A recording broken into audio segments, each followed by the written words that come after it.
Good afternoon. We are here today to discuss pH basics. Your instructors for this webinar are going to be myself, Dick Yeomans of David H. Paul Incorporated, and Sherlyn Marlowe of Yokogawa. So let's get a little bit of background information on both companies. Yokogawa is a huge global network of 114 companies covering basically the entire world, 59 countries. They were founded in 1915. U.S. companies, a huge company, as you can see, $4 billion a year, and they engage in cutting-edge research and innovation. They're extremely active in the industrial automation and control. We're going to put IA in parentheses, testing and measurement, aviation, and other business segments. That IA segment I mentioned earlier plays a huge vital role in a wide range of industries. Those industries include oil, chemicals, natural gas, power, iron and steel, pulp and paper, pharmaceuticals, and food. That's Yokogawa. DHP has been a world leader in high-tech water treatment training since 1989, specializing in membrane technologies, MF, UF, nanofiltration, and RO, ion exchange. We have a variety of different types of training. Online, we also do classroom and hands-on training. We can do any and all of that basically at your facility, using your equipment, training your people at the same time. Also have technical services including membrane autopsies, troubleshooting, and all types of consulting. So that's an overview of both of our companies. The two companies have come together to put together a series of 5 webinars that we're going to be putting together. First one is pH basics, then we'll move on to ORP basics. We'll talk about pH and ORP troubleshooting. We'll move on to conductivity basics, and then PLC, programmable logic controllers basics. As you can see, all of those seminars are spaced out every 2 or 3 weeks. They will all be performed on the same day each week, being Thursday, and the same time each week. Let's just say noon Mountain Time.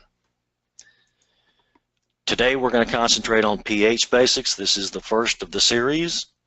Today's webinar is going to be about a 45-minute presentation.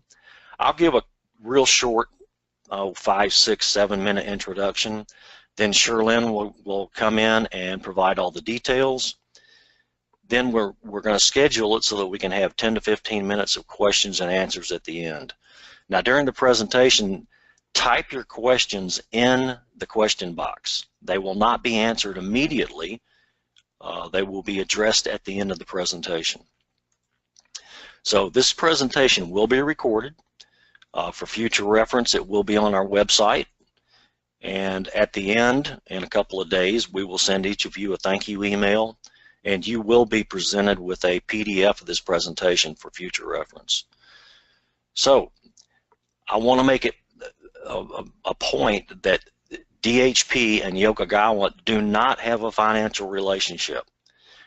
We're not endorsing their products. They're not endorsing our products or services through this webinar. This is strictly an educational opportunity that both of us are presenting to our clients to give the water treatment industry more information on what we think is a topic of interest that will give you potential value. So as far as myself, this is me, Dick Yeomans. I've been in water treatment for a long time, which means I'm getting old, I guess. I've been specializing in membrane water treatment since the late 90s, which means I've trained and consulted in hundreds of plants across the U.S. and the world. I am CWT, a certified water technologist, certified through an Association of Water Technologies. I am also ROS4, Reverse Osmosis Specialist Level 4, certified through David H. Paul Incorporated. Sherlyn Marlowe is currently the Process Liquid Analyzer Product Manager for Yokogawa. She's been with them for 9 years. Her previous experience is with Bondo, better known as 3M, I guess, and Deerland Enzymes. She has a BS in biochemistry from Kennesaw State University. So those are your 2 presenters for the day. Remember that anytime during this presentation, enter your questions in the question box to the side, and at the end of the presentation we will address as many of those questions as we can. The questions that we can't cover, they will be answered directly to you by email, and then they will be included in that recorded webinar I mentioned earlier that we will put on our website. So pH, that's what we're here to discuss today. pH, it's the hydrogen ion. That's what we're measuring. That's the acid ion, the H+1 ion. So when we call a compound an acid, what that means is that compound is giving off hydrogen ions. Weak acids, things like carbonic acid, that's the stuff in our carbonated water, or I hate to use a trade name, Coca-Colas and Pepsis and things like that. That means they give off relatively few ions, hydrogen ions. They give off very few hydrogen ions. That means we can drink them, because remember that hydrogen ion is the acid ion, as opposed to strong acids. We're familiar with hydrochloric acid. They give off a huge amount of hydrogen ions. Therefore, we can't drink them. Well, in reality, we can drink them, but we can only drink them once. Get my drift? See the little smiley face? So when we talk about pH, we're talking about that hydrogen ion concentration. We know the hydrogen ion concentration. The opposite of that is the hydroxide, or the OH, the alkaline or basic ion. At any given level of what we're going to call a pH scale, if we multiply these two together, we're always going to get a constant of 1 × 10⁻14th. Well, let's look at this.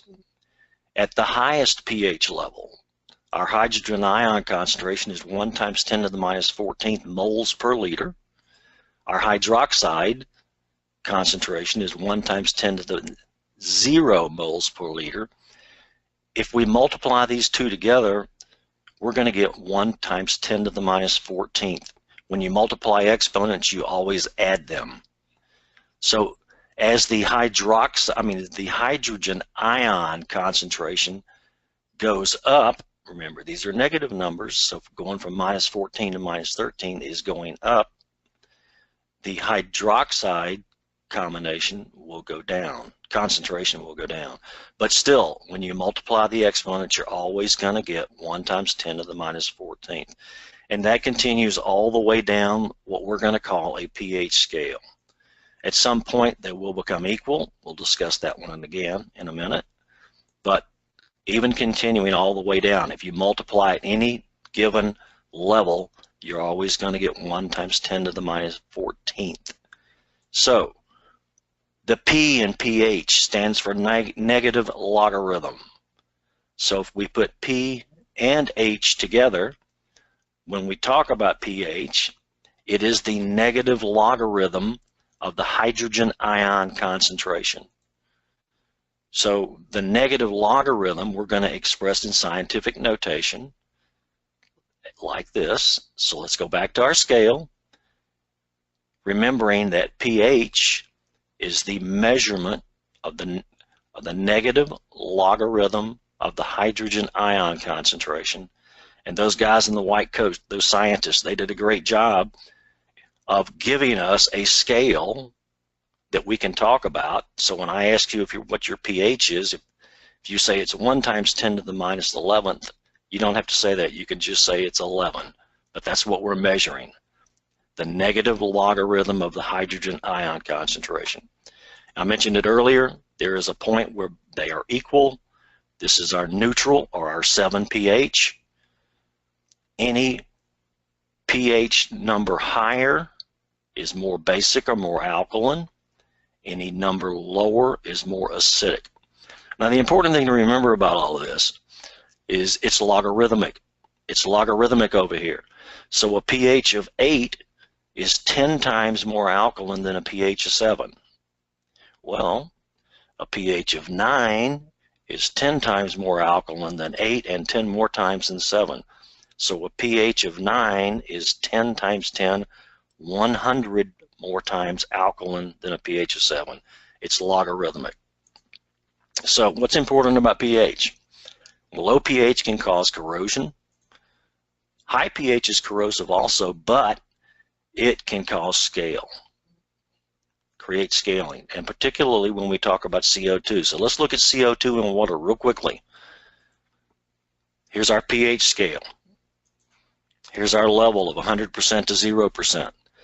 Well, at the lower pHs, all of the CO2 in water is in the CO2 form.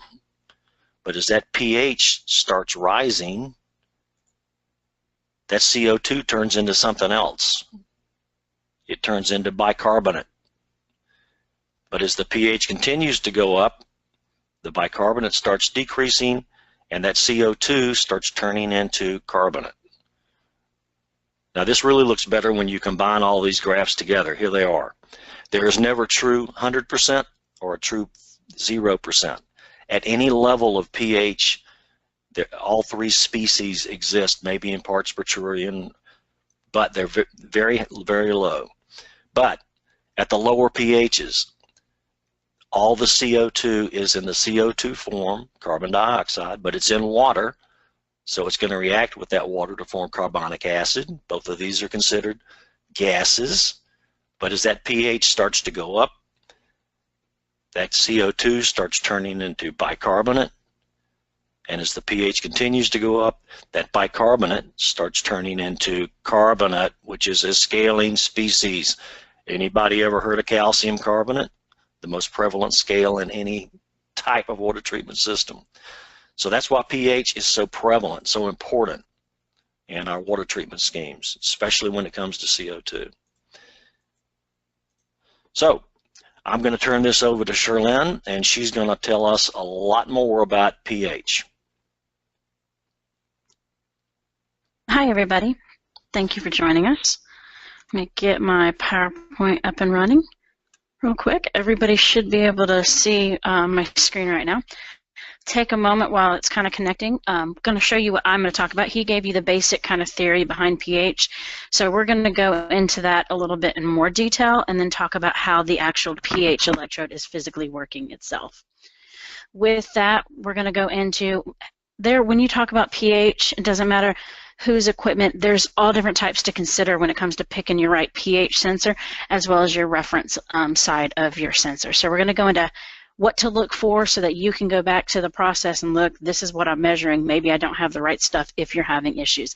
Because if we don't have the right equipment, we've learned that our equipment actually becomes a maintenance headache for us. So we're going to go over some best practices of what we have found over the years from, you know, us being in the field and trying and troubleshooting with customers, as well as hearing back from you guys what works from you.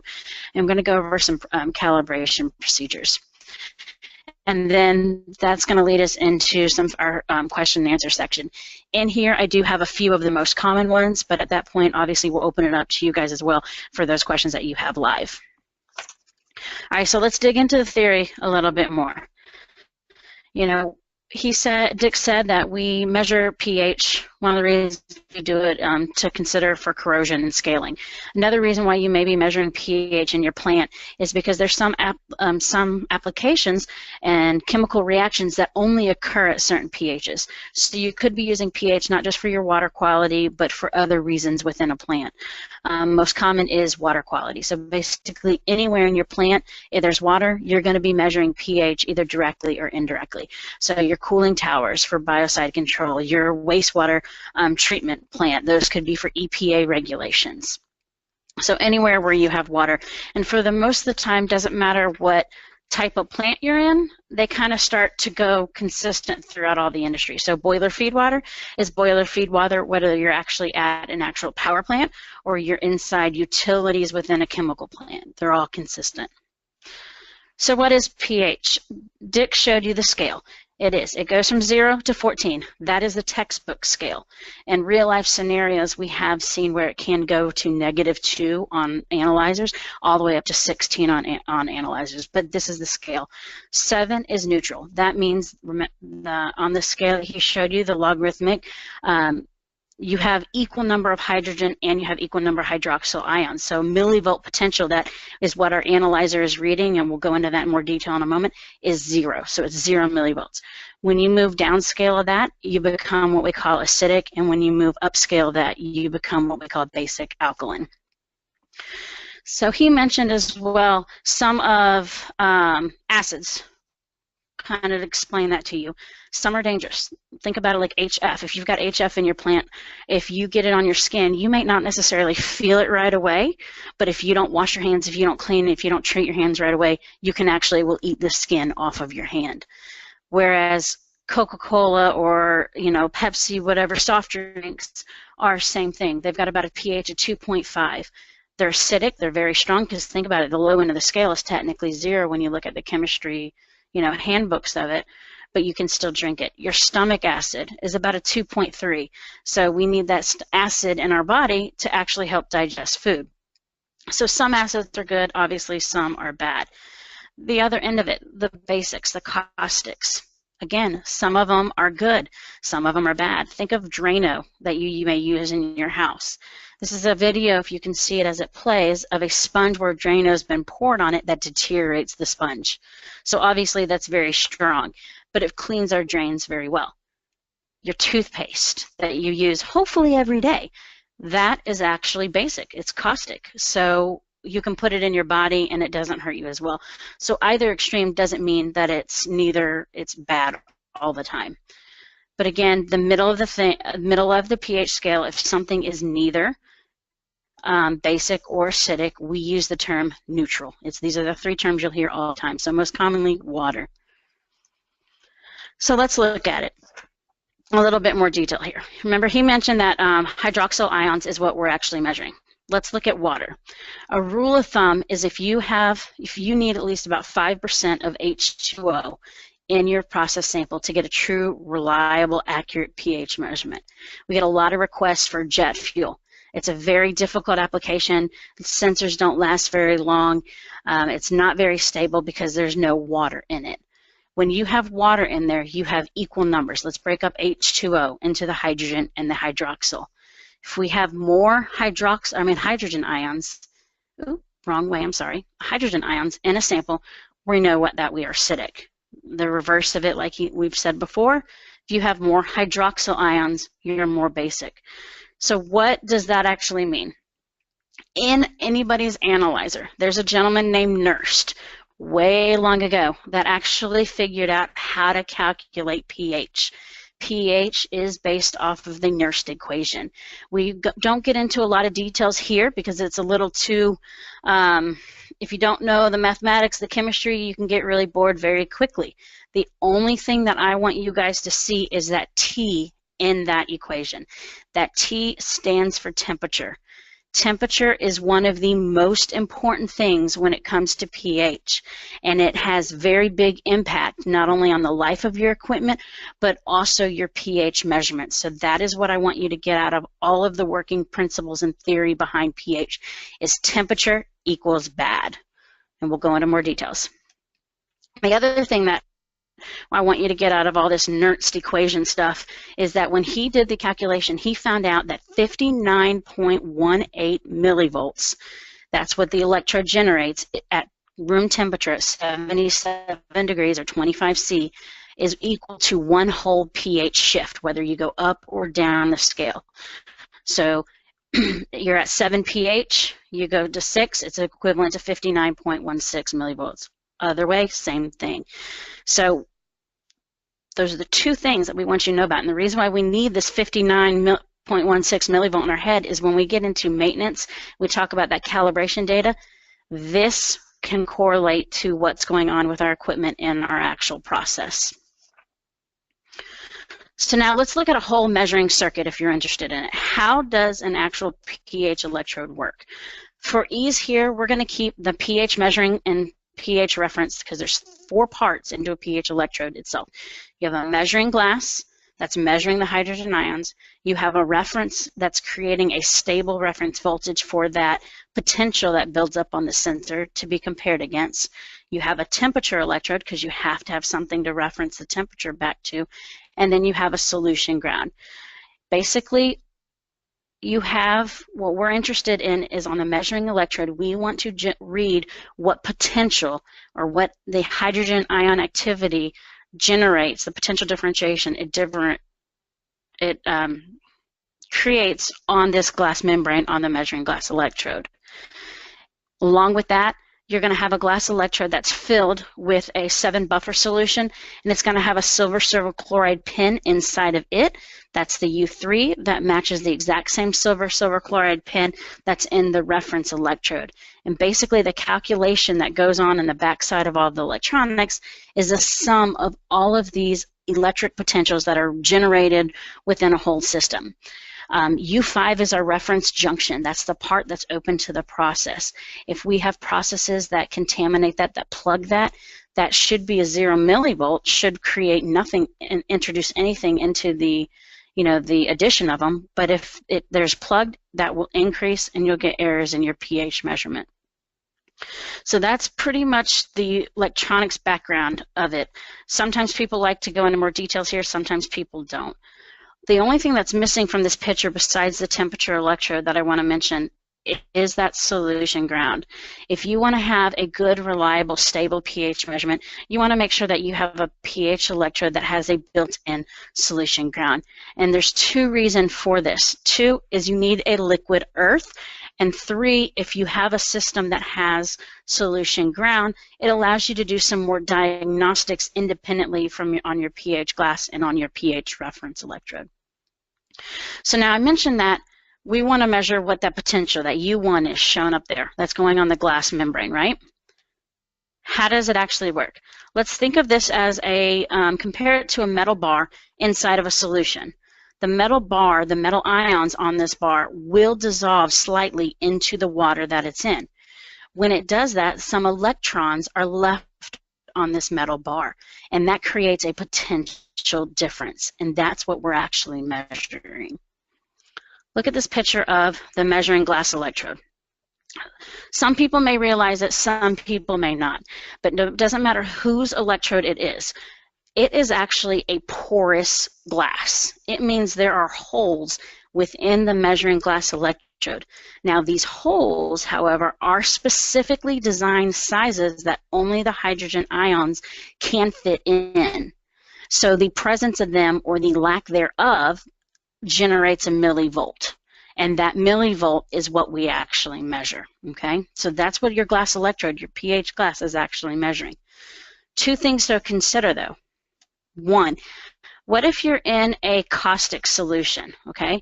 Caustic solution meaning like sodium hydroxide, for example. You still have the same measuring glass, but there's very low levels of hydrogen ions, or it's a very low acid concentration in the solution. You have, however, high sodium concentrations in your process. What happens is the sodium ions are actually bigger than the hydrogen ions, so they won't actually fit in the hole, but they actually line up along the glass electrode and kind of fakes the glass electrode to thinking that it's an acid. So you actually will read what we call sodium error in, say, about the 12 to 14 pH range. You may see this, where your equipment will read 0.17 pH off. Now, because of it thinks of it as an acid, it'll actually read low all the time. It'll read 0.17 pH low. And it doesn't matter whose equipment it is, this is still an anomaly across the board in pH measurement. It's just, however, one of the things that you have to deal with when you talk about pH is sodium errors in the caustic range, like I said, about that 2 to 14 pH range. Another thing to consider when we're looking at how this glass electrode is, they're going to be in process for a long period of time, right? They can last, some applications, they only last a week to a month. Some, they last 2, 3, 4 years. Over time, the glass layer itself will get thinner. It means you're still going to have the holes, the porousness that those hydrogen ions can fit into, but the glass sensor will erode away. Another thing that will cause erosion besides just simple, temperature or age of it is, think of it like if you've got a process that has high silica, high grainy substances in it, it'll etch it away. those when it etches the glass, it makes those holes that are meant to attract those hydrogen ions, to fit those hydrogen ions, not the correct size. So basically what happens is you start to get a slower response time in your pH sensor. So those are some two things to consider or to think about when you're thinking about your pH system as a whole that a lot of times we skip over. Okay, now the guts. Remember how I said temperature is vital? Have you ever noticed how sometimes your temperature goes up, your pH can go down? There are two effects that temperature plays in pH samples, no matter whether it's water or not. The first one is what we call ACT, automatic temperature compensation. This is the nurse compensation. The glass electrodes, no matter whose it is, as temperature increases, expands, and as it decreases, contracts. Automatic temperature compensation is only compensating for this effect. It's just the glass, it's the nursed. However, there is another anomaly that we see, again, more on the caustic side, more if you're in about the 9 to 10, a solution temperature compensation, or a process temperature coefficient is another common term that's used. This is where you take a grab sample. Your process line is running at 180 F and it reads about 9 pH. You take a grab sample and you cool it down to 77 degrees, and now instead of 9 pH, it's reading 8.9 or 8.8. This is what we call solution temperature compensation. Most nowadays, electronics have the capability to do this added feature, but you have to manually turn it on. So ACT is what the automatic temperature compensation is doing, and let's take a look at that real quick. Most of the analyzers nowadays have a chart similar to this that are built into the backside of the electronics that it does the math. That it says, okay, I am reading a sample that is 200 degrees, and that means my differential is going to be this just because of the characteristics of the glass as it rises, as it expands and contracts, as the temperature goes up and down. This is what's on all the time, and if you want an accurate pH measurement, you need to make sure that you definitely have this feature turned on. If you're seeing another anomaly where, like I said, you're online, that process temperature coefficient, where online meter reads X, they take a grab sample and it reads Y, then you need to look at also incorporating in there the effect of like adding the extra process temperature coefficient. And you can, for the most part, calculate these very simply. You just take a grab sample, read the temperature, read the pH, let it cool, heat it up on a hot plate, do the same, and it's a simple calculation. And then you can find out what your process temperature coefficient is, go to your analyzer, turn the feature on, and then add this compensation feature in there, and then you'll have the correction automatically as well. So there's two temperature coefficients. The other thing I showed on the slide, but I didn't bring it up yet, is temperature and sensor life. Okay? If you're at room temperature and you're not in an aggressive application, you're just, plain water that doesn't have anything in it, you should be getting at least 18 years, a year to 18 years out of your life, of your probe. If you increase the temperature by 25 degrees C, you are going to shorten the life by half. So every 25 degree increase, shorten the life by half. So the higher you are, the shorter the life you are. You add to that if you're also in an aggressive application, that's also going to be a factor. But just be aware that temperature plays a vital role in the life of your probes and also the pH calculations in the electronics themselves. So right now we've only talked about the reference electrode. The glass electrode. Let's move and talk about the reference, because there's another portion of it. Remember I said there's 4 pieces. There's the glass, the reference, the solution ground, and your temperature electrode. The purpose of our reference electrode is to provide a stable millivolt value, some reference value, so that we have a 0, a background, and then any potential difference millivolt value that we read on that glass electrode, we know it's because the pH is changing. The other portion is to have a junction that's open to the process so that the two sensors can talk to each other and complete the whole continuity. Now these sensors, there are all different types of versions of them. There's different types junctions, there's different types of KCl solution, and we'll go into those in just a little bit. One thing that I want to note, though, is that that junction down there at the bottom, if that gets plugged, if we choose the wrong junction for the process, if it gets coded, that millivolt value that's supposed to be 0 that this reference probe generates is actually going to increase, which is going to show errors in our pH reading, okay? Solution ground. Why is it important? Our reference electrode is the path of least resistance when it comes into noise in our process. It's a very good conductor. So any stray currents, you have a pump that turns on, or you have plastic pipes instead of stainless steel pipes when possible. Any noise that's in our process will go directly up through our reference electrode and go into our pH analyzer and give us noisy readings. They could either be drift and drift high, drift and drift low, or just bouncing up and down. We need to make sure that we have good grounding in our system. So we need to make sure that we have a solution ground in our electrode, as well as if you do a analyzer case ground, that they're all on the same ground loop current, okay? So make sure we got proper grounding. This is one of the biggest things on a day-to-day basis that I'd say we get phone calls on, noisy readings that are just because of grounding. And there are ways to check this and troubleshoot. So we'll show you in a little bit. The other purpose of what that solution ground tells you is if you have an analyzer, and obviously because I'm Yokogawa, I put my equipment in here, so anybody's analyzer nowadays has these features, okay? So you may not be using them, but you need to look that your equipment may already have it, is you can do diagnostic information when you do your calibrations.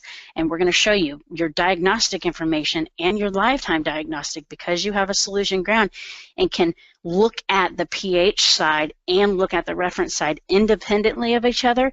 You can get on real-time indication of when that junction is starting to be plugged, when your reference electrode is starting to get coded.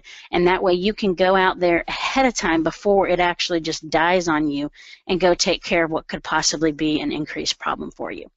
So when we get into the calibration information, we'll go on how to read that, okay? So you guys should already, probably a lot of you know about these already, but we're going to take a look at what kind of sensors are out there. There's all different kinds. You have individuals, you have combinations, and you have differential electrodes nowadays, okay? What we call individual are 12 millimeter sensors.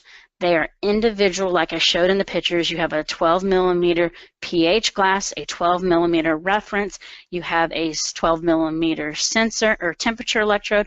They all go in some holder that has a built-in solution ground.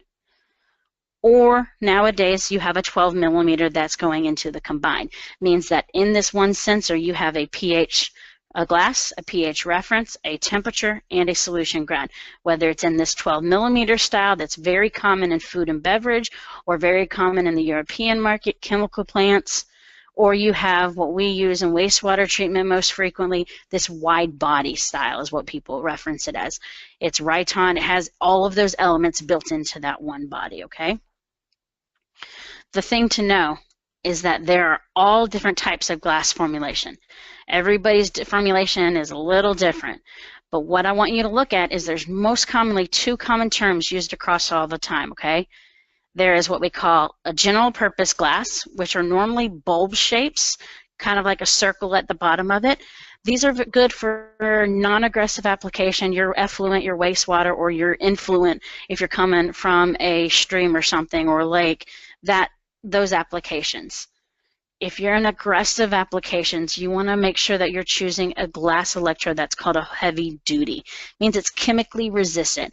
It's normally thicker.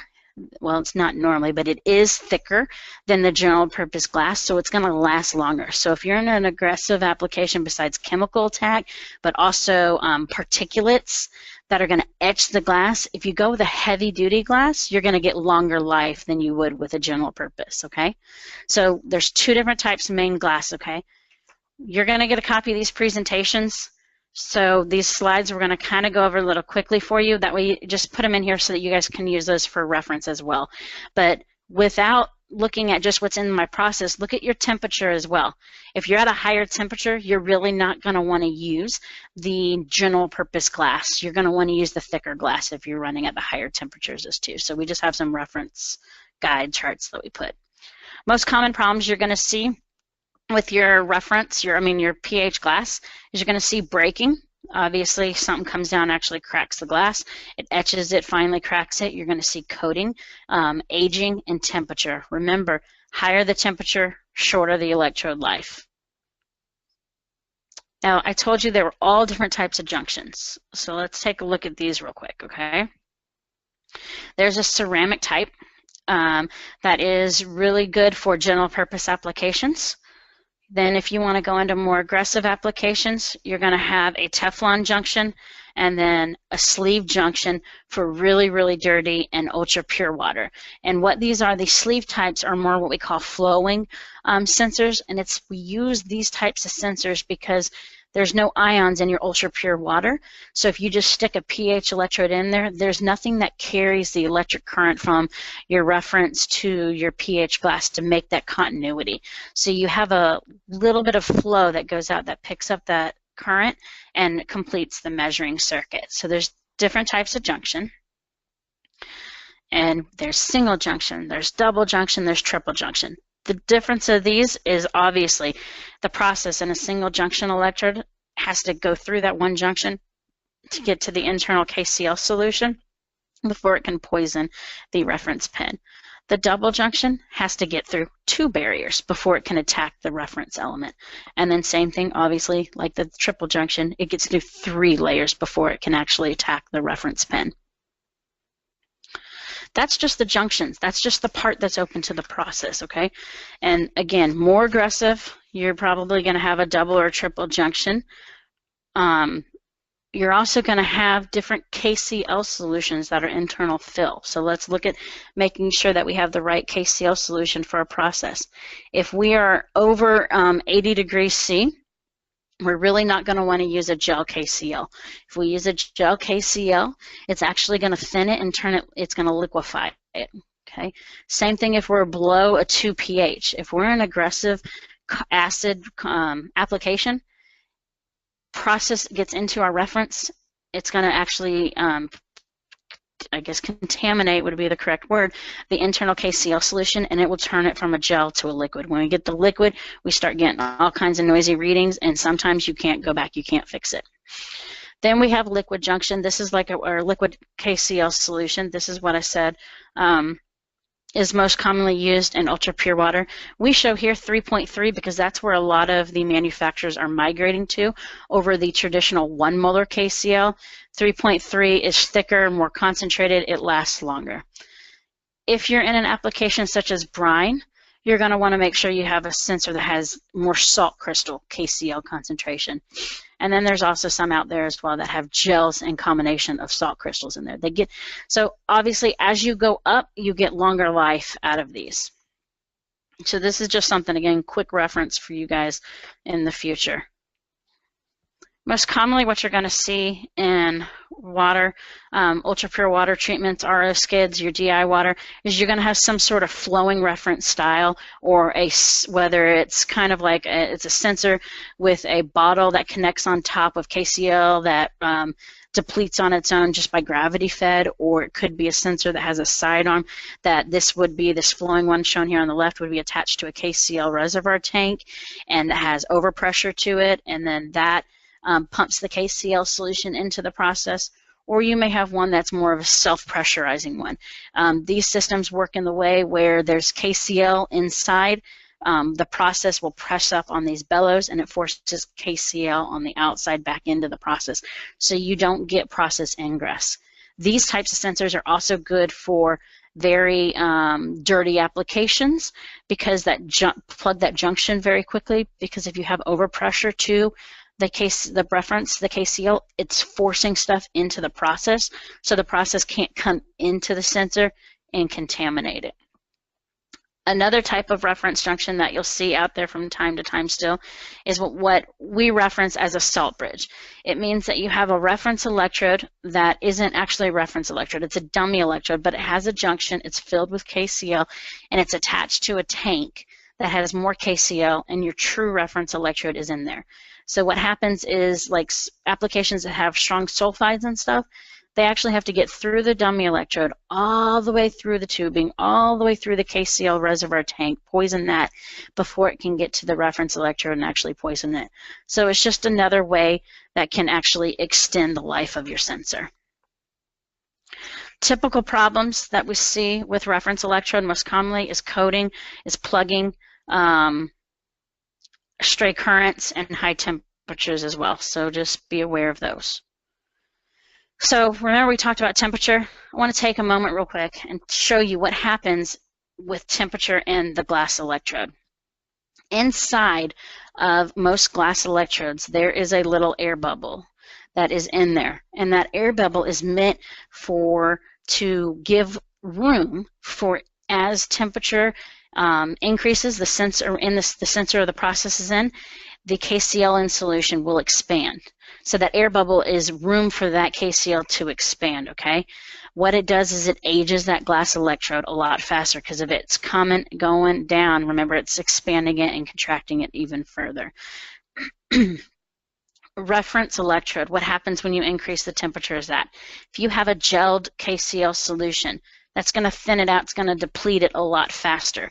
If you have a liquid, it's going to even empty out a lot faster. So the more, sometimes with sensors that are not refillable, if you have high temperatures and you have the wrong internal KCl solution, you'll deplete your reference electrode.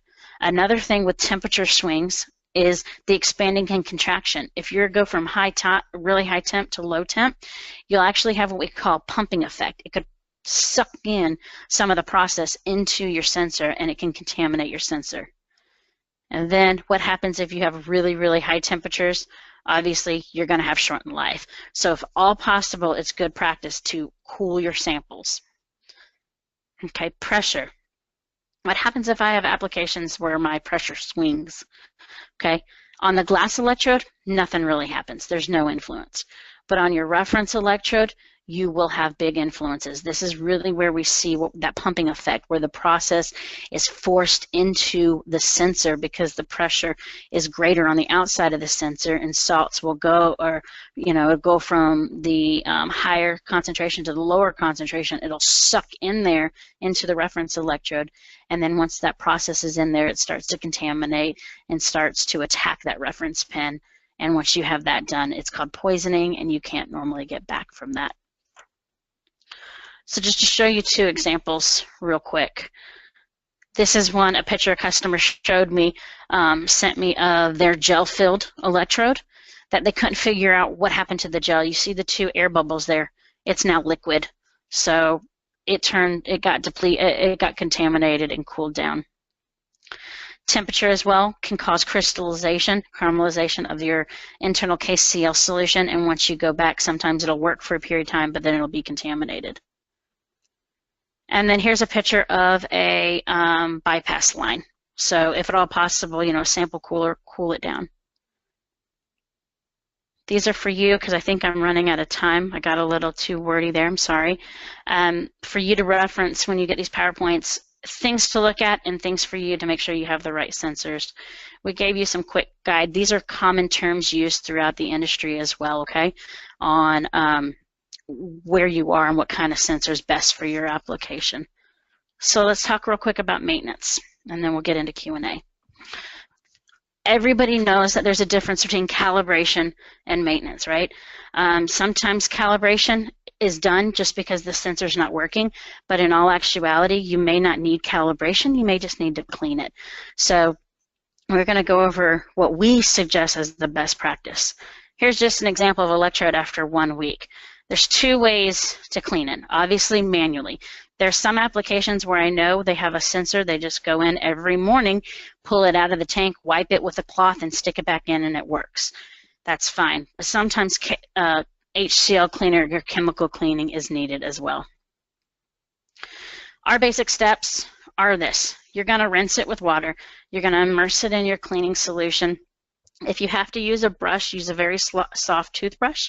Be very careful if you're going to scratch over the glass sensor, and I'm sorry I've got the hiccups. And then we say 5 to 10% HCl. But here's a chart of some common chemicals that we've heard from end users what they use for different types of processes. I've heard anything from 409 the toilet bowl cleaner. So you guys know your processes better than we do. You're going to know what works, but these are just some examples of what we've seen that people have used. All right, so there's three different types of calibrations. There's a 2-point calibration, there's a 1-point calibration, and now common a 3-point calibration. Within that, there's automatic and there's manual. We want you to use a 2-point calibration minimum. We don't want you to do a 1-point calibration. The reason being is if you do a 1-point, you're not actually correcting for that aging of the glass electrode. So we're going to go over what we should tell you to do. Always clean your electrodes. Clean them. If you put it in a buffer solution after you have a real good clean, and our rule of thumb has always been 0.03 pH. If it's within there, it's accurate. You don't really need to recalibrate it, but if your SOP says you have to calibrate it, you got to calibrate it. But it doesn't actually need to be recalibrated. We want you to use a 4 and a 7, and I'll show you why, and we want you to be sure you give it time to stabilize. You rush through a calibration, you get inaccurate calibrations, you get inaccurate pH readings. We prefer you not to use the 9 buffers, and this is why. NIST buffers, let's go, are, when they make a true buffer, it's 4.01, 6.86, and 9.18. These are the known values of pH buffers. They add contaminants to them to get them to the 7, 9, and 10, because way back in the day with the analog meters, you couldn't actually read a 6.86. So that's why you used US technical buffers. Now, that's fine. Make sure, though, that whatever you're using, if you're using an automatic compensation in the analyzer, that your buffer tables are referencing the right buffer table. Otherwise, you built in an offset right off the back, okay? And we see that quite commonly. The reason why we tell you 7 is because 7 is 0 millivolts. That's what it is on the pH scale.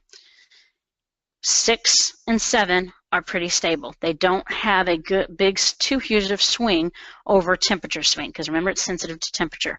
4, 4.01, that is the most rock solid one with temperature across any of them, and it's the least amount of additives added to it. So we want you to start with a 7 and then do a 4. You can spot check after you do the 2-point with the 9 or the 10, or you can do the 3-point. The 9 or 10, the reason why we don't want you to use those is because look at the huge difference from the 9.18, how much buffer they had to add to it to get it up to a 10 pH. If you use these, you want to use it and use it right away and throw it out, because the minute you open that bottle to air, carbon dioxide seeps in and starts decreasing the pH value of your 10. So it's the least stable, just naturally, and affected by temperature, okay? So the reason why we say do a 2-point calibration. We want you to start with a 7. The yellow line here is what your probe is right now. 7 is ideal. When you do a 1-point calibration, you're now really only accurate at that 1 point that you did the calibration on. Your sensor moves up and down scale, it's no longer accurate, okay? So do the 7, compensate it. This value is going to give you your 0 offset, your asymmetry potential. It's a millivolt value. Remember, Nurse said that 1 pH is 59.16 millivolts.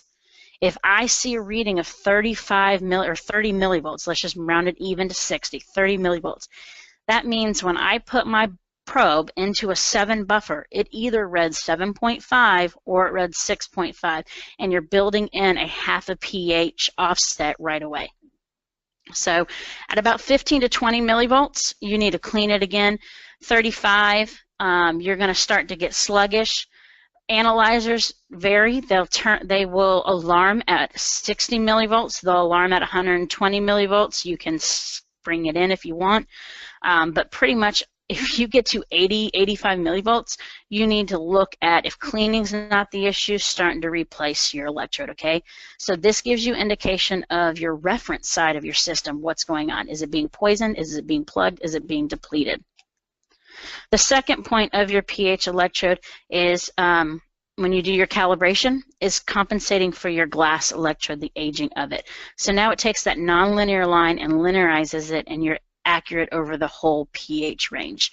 So that's what we say to do. We say to do a 7 and a 4, and then check with a 10, or do a 3-point cal. I'm skipping through a lot of these real quick because I'm running out of time, and I'm sorry about that. I was better yesterday when I tested myself. But again, most analyzers, anywhere from 60 to 120 will alarm. 85, if your offset is that, when you put it in your 7 buffer, pay attention because you're compensating about a pH and a half in from where you actually are, and you don't really want to maintain that way. Your slope, you get that after you do that second point. Alarms will be anywhere from 80 to 70%.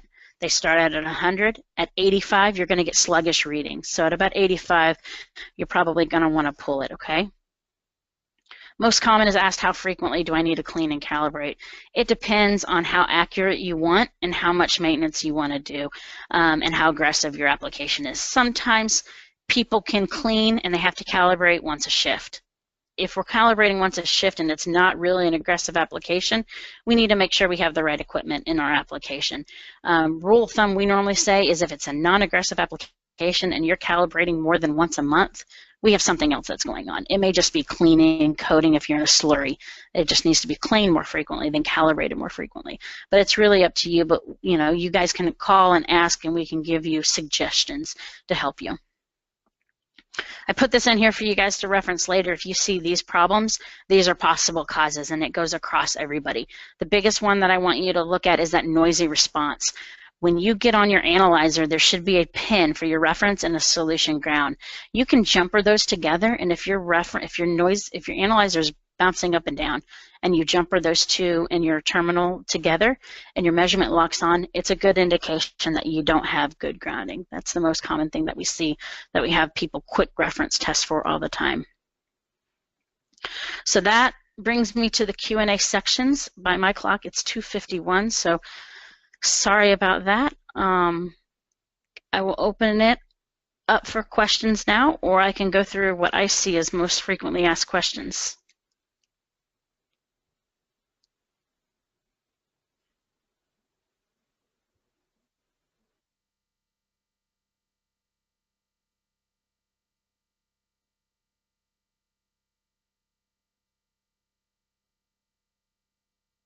Alrighty, so I think we got some questions here.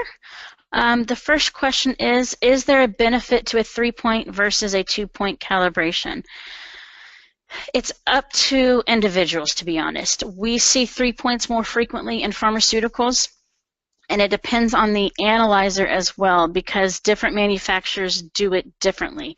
Sometimes you will actually have 2 different slopes, one between the 4 and the 7, and then another slope between the 7 and the 4. That's okay. Other times we see where it does a 2-point calibration, you get the one slope, and then it just shifts that entire line over. So that's more like a grab sample if you do a 2-point and then a grab sample. We don't see the benefit of doing a 3-point over the 2-point. It causes normally more headaches than it does. Next question we have is, what buffers do you recommend for boiler water calibrations, 4 and 7 or 7 and 10? Again, we say do the 4, or we say do the 7 first because it's 0 millivolts, then do the 4 because it's the most stable, and then just spot check with the 10. And then that's where if you were off and you wanted to compensate to 10, you could do a 1-point, and that's essentially doing a 3-point process cal. But we just say 7 and 4 and then check. Next question is it advisable to calibrate the sensor with temperature compensation off? Absolutely not. 2 reasons, because your glass electrode, you take it out of a process that's running 80, 90 degrees Fahrenheit, and you stick it in a buffer solution that's been room temperature, or it could be even further extremes than that. If you have that temperature compensation off, you're building in errors because your sensor is not compensating for that expanding and contraction of the glass electrode. So you always need to have that ACT, the nursed one, on. Okay, next question is, what is the lowest threshold of water conductivity below which I need a specific pH probe for ultra pure water reading? Our rule of thumb is 50 microsiemens. If you're below 50 microsiemens, you need to start looking at reference electrodes that are flowing or that have pressurized internals that are meant for low conductivity. Most of the time, the pressurized reference systems can, some of them go down to 10 microsiemens. Some of them can go to ultra pure water, so just read the specifications for them. But rule of thumb, 50 microsiemens, anything below that, if you don't have a pressure or flowing, you're going to get errors in your reading. Or not only errors, but you'll get very short life because all the process will suck out all the KCl out of that junction and shorten it, and you can't refill it. Okay, next question here is temperature compensation is set to 25 degrees during temperature variation. That is normally the most common is 25 degrees C or 77 F room temperature. That's what all of the charts and everything reference back to, so that's very common. Next question is, my process is running at 30 C, but I'm sterilizing my media at 121 C for an hour 3 times a week. What probe and what solution do you recommend? You need to make sure that you're using a heavy-duty glass, the thickened glass, and you're also going to need to make sure that you're using the salt crystals, the thicker one. Another question here is, what strength buffer solution should you store a bench meter electrode in? Again, 7 is neutral, but 4 is just as fine. When we the buffer solution that they're stored in is a KCl solution is ideal. That's the most preferable. But if you need to use a 4, you can use a 4. That's what we use commonly. Ready? And what lifetime should I expect from my probe? This is a hard one to ask because I need to know more about the application. What's the temperature? What's in there? So if you're just in an effluent wastewater, you should be getting at least 18 months, 12 to 18 months out of your probe. But if you're in a CIP application that is running all the time at 130 degrees C, you're going to get very shortened life out of it.